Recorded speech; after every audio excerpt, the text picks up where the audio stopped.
મહિલાઓને સોશિયલ મીડિયામાં હેરાન કરતી ગેંગ સામે આકરી કાર્યવાહી કરવામાં આવી છે। સોશિયલ મીડિયા પર મહિલાઓને હેરાન કરાય છે, તેમના ફેક પ્રોફાઇલ તૈયાર થતા હોય છે, એની સામે સાયબર ક્રાઇમે મોટો પ્રહાર કર્યો। મિશન સાયબર રક્ષિકા અને સાયબર સેફ પ્રોજેક્ટ હેઠળ કાર્યવાહી કરી અને અમદાવાદમાંથી એક મહિલા સહિત 8 આરોપીને ઝડપી લેવાયા। ખોટા સોશિયલ મીડિયા આઈડી બનાવી મહિલાઓને હેરાન કરતા, મહિલાઓને બદનામ કરવા ફેક પ્રોફાઇલ બનતી હતી। અત્યાર સુધી મહિલાઓની હેરાનગતિના 11 કેસ સામે આવ્યા।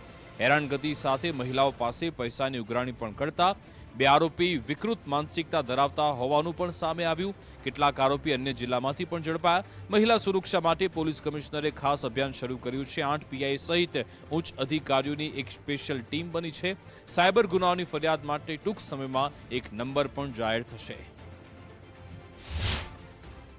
ઘણા બધા લોકો જો સાયબર સ્ટોકિંગ કરતા હોય છે, સાયબર બુલિંગ કરતા હોય છે જો અને આના ઉપર જો વાત રાખીને વિભત્સ મેસેજ આપવાના જો ન્યૂડ ફોટો મોકલવાના, ન્યૂડ વિડીયો મોકલવાના, ખોટી આઈડેન્ટિટી ક્રિએટ કરી લેવાના જો આ તમામ પ્રકારના ક્રાઇમ બનતા રહે છે।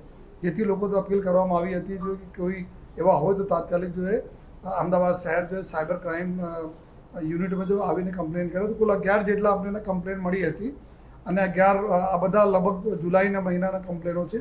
એના તાત્કાલિક જો પોલીસની અલગ ટીમ બનાવીને અમુક આરોપીઓ અન્ય રાજ્ય, કુછ રાજસ્થાનના આરોપી છે, કુછ ગુજરાતના અલગ અલગ જિલ્લાઓના આરોપી છે અને આજે 8 આરોપીઓની ધરપકડ કરવામાં આવી। આમાં 1 મહિલા છે અને 7 બીજા આરોપીઓ છે।